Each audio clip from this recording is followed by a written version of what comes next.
وَإِذَا تُلِيَتْ عَلَيْهِمْ آيَاتُهُ زَادَتْهُمْ إِيمَانًا وَعَلَى رَبِّهِمْ يَتَوَكَّلُونَ وقال الله تبارك وتعالى في شأن حبيبه إن الله وملائكته يصلون على النبي يا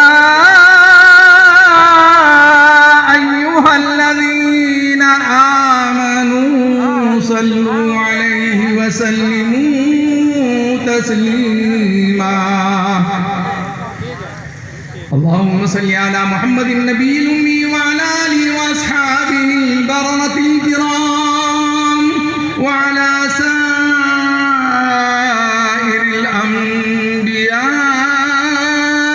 والمرسلين والملائكة المقربين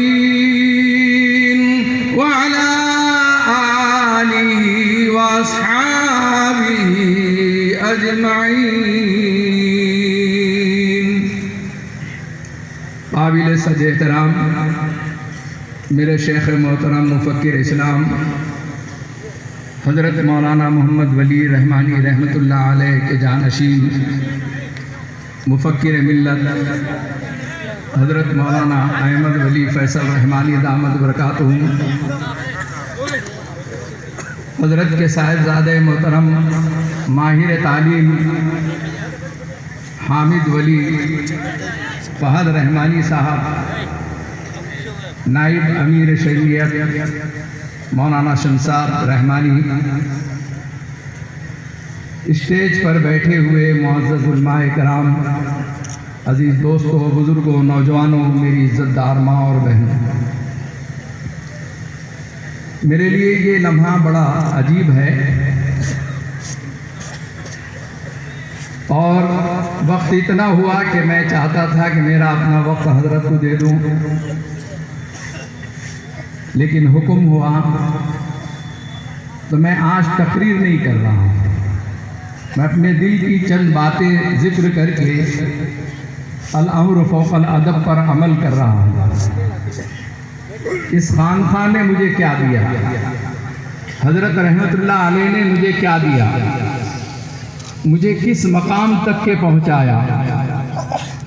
آپ کو تعجب ہوگا کہ میں پہلی مرتبہ جب خانقاہ رحمانی آیا اعتکاف میں، اس وقت مفتی ظفیر الدین رحمت اللہ علیہ جو صدر مفتی دارالعلوم دیوبند تھے، ہم ان کے ساتھ میں تھے۔ حضرت کی طرف سے ہمارے بھائی امتیاز آئے اور انہوں نے کہا کہ آج تراویح کے بعد آپ کو بیان کرنا ہے۔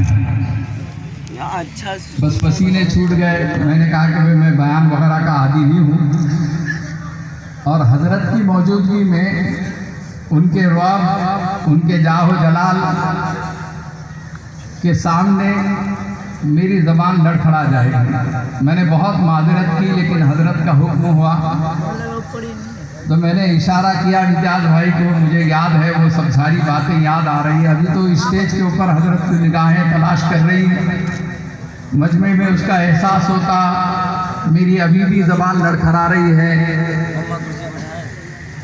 عزیز دوستو، اس قدر احسانات ہے حضرت مولانا ولی رحمانی رحمۃ اللہ علیہ کے کہ میں بیان نہیں کر سکتا۔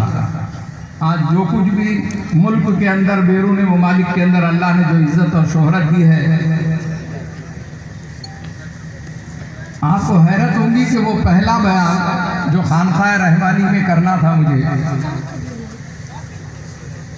تو یہ میں نے اشارہ کیا کہ حضرت اگر حجرے میں چلے جائیں تو شاید بول سکوں گا، اگر سامنے نظر آئے تو نہیں بول سکوں گا۔ ابھی حضرت کی جگہ پر حضرت تشریف لائے، مجھ پر وہی کیفیت طاری ہے، لیکن کچھ باتیں کہنے کی کوشش کرتا ہوں تاکہ آپ کو بھی یہ سمجھ میں آئے کہ حضرت مولانا ولی رحمانی رحمت اللہ علیہ نے مجھ جیسے اس اسٹیج پر بیٹھے ہوئے کتنے لوگوں کو تراشا ہے، سنوارا ہے، بنایا ہے. اتنے بڑے بڑے مقرر، بہترین عالم دین، بڑے بڑے مفتیان اکرام اس اسٹیج کے اوپر بیٹھے ہوئے ہیں.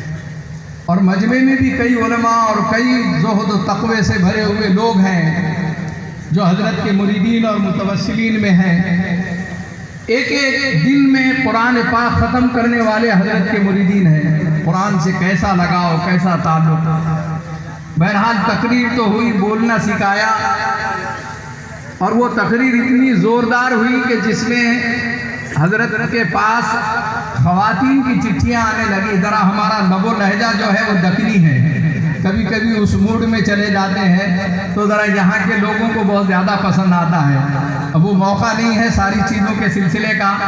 تو بہرحال حضرت کے پاس چٹھیاں آنے لگی. دوسرے دن بلا کر حضرت نے فرمایا کہ آپ کو تو امیر النساء کا لقب دینا چاہیے. یہ تو اور خواتین آپ کے بیانات کی بہت عاشق ہو چکی ہے. ایک تو یہ ہے، دیکھیے بولنا ایک ہی مرتبہ میں اتنا سکھا دیا کہ اس کا ثبوت بھی مل گیا. لکھنے پڑھنے کا بھی میں عادی نہیں تھا، میں بہت ڈرتا تھا. تو حضرت نے فرمایا کہ تم عملیات قرآنی پر تم کو اللہ تعالیٰ نے ایک ملکہ دیا ہے اور عالم ہو.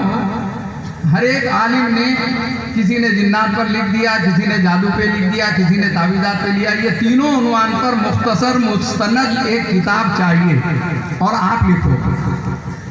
بہرحال اصحاب صفہ کے چبوترے پر بیٹھ کر اس کا میں نے آغاز کیا حضرت کی دعاؤں کے ساتھ. حضرت کے ساتھ عمرے میں تھا میں.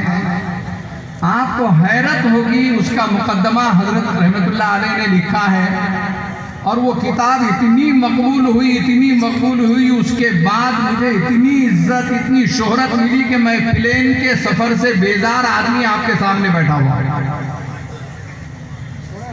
طب روحانی اور تاثیر قرآنی کبھی پڑھنے کا موقع ملا تو آپ پڑھیے اس کو.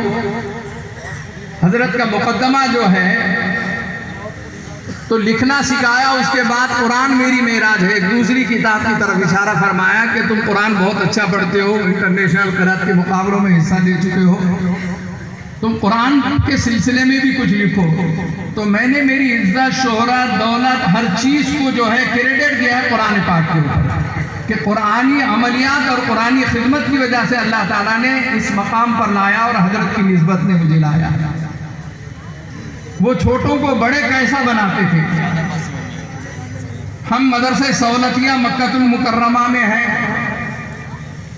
کئی ممالک کے بڑے بڑے علماء، مفتیان اکرام ایک دعوت میں مدعو ہیں اور سحر پر، جادو پر بحث چل رہی 2-3 علماء اکرام. حضرت کا انداز بڑا نرالا تھا، بڑے جری تھے، جرأت مندانہ انداز تھا. بہت دیر تک کھانے پر یہ گفتگو چلتی رہی. برداشت کیے. جب ناقابل برداشت ہوا تو حضرت نے انہیں مخاطب کر کے فرمایا کہ بھائی آپ یہ کھانا اطمینان سے کھانا کھا لیجئے. یہ میرے بازو میں جو ہے یہ مہاراشٹر کے مولانا محفوظ الرحمان فاروقی ہے، جنہوں نے اس پر ریسرچ کیا ہے، تحقیق کیا ہے، ایک بہترین کتاب لکھی ہے. تم ان سے گفتگو کر لو، انشاءاللہ مطمئن ہو جاؤ گے. ابھی اطمینان سے ذرا کھانا کھا لو. میرے سامنے حضرت مولانا رابع حسنی دامت برکاتہم جو اب میرے شیخ محترم ہیں، انہوں نے بھی خلافت دی حضرت کے انتقال کے بعد. تو حضرت تھے موجود، مولانا طلحہ تھے، مرکز نظام الدین کے کئی اکابرین تھے. انہوں نے فرمایا کہ تم کئی مرتبہ ہم سے ملتے ہو، کبھی تذکرہ نہیں آیا کہ آپ حامل قرآن بھی ہیں. بولنے کا مقصد یہ ہے کہ ایک چھوٹے کو اتنا بڑا بنا دیا کہ وہاں کے کئی بڑے بڑے علماء مجھ سے رجوع ہونا شروع کر دیے. کئی بڑے علماء اکرام نے مجھ سے ابتدائی ٹریننگ لی. تو حضرت رحمت اللہ علیہ چھوٹوں کو بڑا بنانا اور ان کا تعارف اس انداز میں کروانا اور کئی لوگوں کو عہدے اور منصب پر بٹھانا اور ان کے لیے ترکیب اور تدبیر کر ان کو ایک اچھے مقام تک کے پہنچانا، یہ فکر رکھا کرتے تھے. عام طور پہ علماء کے اندر اللہ معاف فرمائے کہ علماء کرام کا حسد بدترین حسد ہے. میں کہا کرتا ہوں ایک عالم دوسرے عالم کو ذرا سا بھی بڑا عزت اور شہرت کے اعتبار سے دیکھنا پسند نہیں کرتا ہے. بعض وقت حضرت سے حسد کرنے والے ایسے لوگ ہوئے ایک مرتبہ میں نے حضرت سے فون کر کے کہا کہ حضرت ایک بہت بڑے عالم دین ہیں، اکثر آپ سے اختلاف کرتے ہیں، ان کی طرف سے دعوت آئی ہے کہ ان کے صاحبزادے کا علاج کرنا ہے۔ حضرت اتنے خوش ہوئے، مجھے خوب دعائیں دی اور فرمایا کہ چلو کم سے کم آپ جا کر یہ کام بھی کر لو گے اور ان کی